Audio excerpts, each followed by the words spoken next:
l'événement d'aujourd'hui est important parce qu'il va porter sur l'avenir du système alimentaire au Maroc et en particulier quelles contributions les oléagineux mais aussi les légumineuses peuvent apporter à ce système alimentaire avec, si vous voulez, les problèmes de santé humaine qui se posent du fait d'une inadéquation nutritionnelle des aliments, de certains aliments.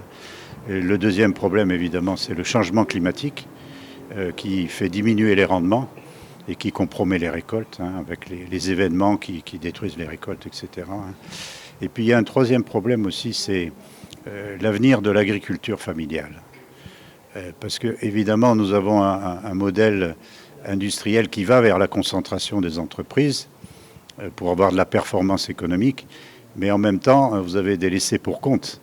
Ce sont les agriculteurs qui sont dans un mécanisme plutôt familial.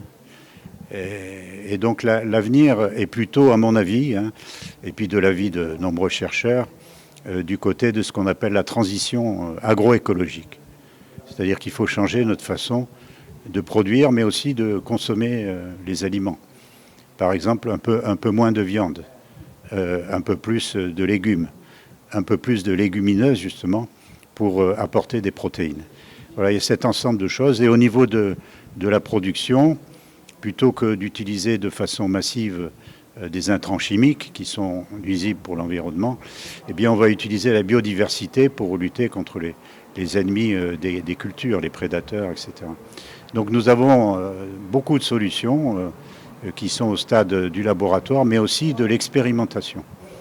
En France, nous avons un réseau de 1000 fermes qui a été organisé par une association d'expérimentation qui s'appelle Arvalis.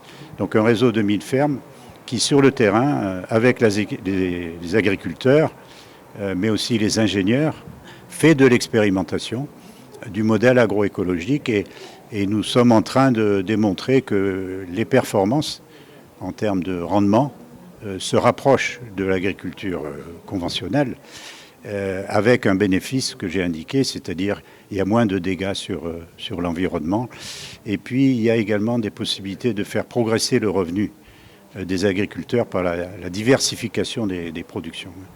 Donc nous avons des perspectives encourageantes. Évidemment, il y a des freins à tout ça, et notamment il y a le frein de ce qu'on pourrait appeler la routine, les habitudes. Lorsque les agriculteurs sont habitués à un modèle technique, qui est le modèle industriel que nous connaissons bien, ils auront du mal à en changer. Et donc il faut un effort de formation et un effort d'information massif.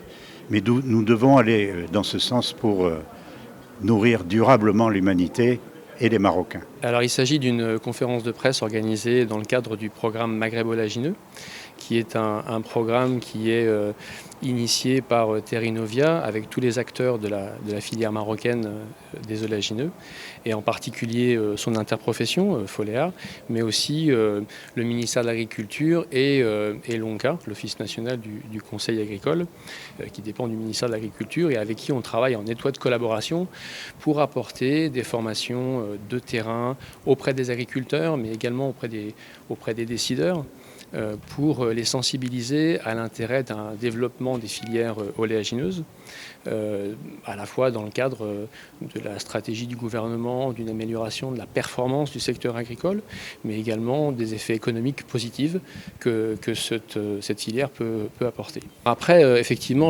aujourd'hui, on est sur une filière qui fait à peu près 10 000 hectares en colza et 20-25 000 hectares en tournesol.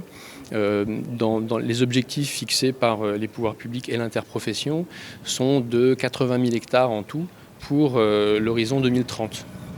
Donc, ce qui permettrait à la fois d'améliorer la part de production des systèmes d'exploitation, leur rentabilité, leur résilience face au changement climatique, mais également contribuer à l'approvisionnement des filières d'élevage et également de l'alimentation humaine en huile, qui est évidemment importante au Maroc. Nous sommes aujourd'hui dans cette journée qui revient de temps en temps. Ça fait 2 ans, 3 ans, je crois qu'on a fait la même chose ici.